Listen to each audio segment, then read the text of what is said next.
ভাই এক ভাই আমারে বললো ওই দিন যে এই লাইনটা উপরে দিলেন কেন, মানে এটা ভীম অরিজিনাল একবারে কলম, এটা কোনোভাবে হাত দেওয়া যাবে না, যার কারণে এটা উপরে দিছি। এখানে হয়তো মানে হাফ ইঞ্চি বালু, মানে 1 ইঞ্চি বালু খাইতো বা সর্বোচ্চ হাফ ইঞ্চি বালু বেশি খাইবো, এটা টাইসে পুরো একটা মেকআপ করে নিব।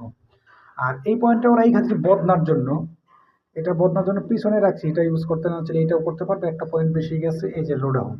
আর এটা থেকে এটা একটু উপরে দিছি, এই যে আমার দেখুন 4 ইঞ্চি যে পয়েন্টটা, এইটায় ভীমের কারণে অফসেট খেয়েছে, প্রত্যেকগুলো অফসেট খেয়ে একটু উঁচু হয়েছে, মানে 1-1.5 ইঞ্চি উঁচু হয়ে যাবে, কথা হচ্ছে 1-1.5 ইঞ্চি বা অনেকগুলো 2 ইঞ্চি হয়েছে, মানে ভীমের রড তো, ভীমের রড কাটতে পারবো না এই আর কি। কারণ ভীমটা আমার এদিক দিয়ে গেছে, বিশেষ করে এই যে কলম এখানে ভীম গেছে ওখানে, এই হলো অবস্থা করছে, মানে এটা সবগুলো ওইভাবেই নিছে এই জন্য আর কি। আর এই যে এখান থেকে আমি পাকঘরের লাইন দিয়ে দিছি ওই পাশে, ওই বরাবরই আমার সিঙ্ক আছে, এই যে এই বরাবর আমি ওই পাশে যেটা দেখাই দিচ্ছি কলমের পাশেই দুইটা লাইন আলাদা দিয়ে দিছি।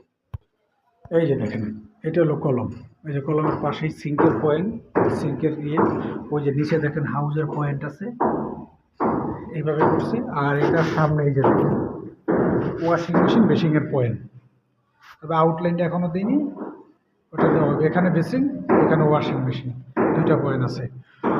তো কাজে হয়তো কোনো ভুল হতেই পারে, মানুষ মাত্রই ভুল হয়, তবে অবশ্যই যদি আপনাদের জানা থাকে কমেন্টে জানাবেন। আসসালামু আলাইকুম।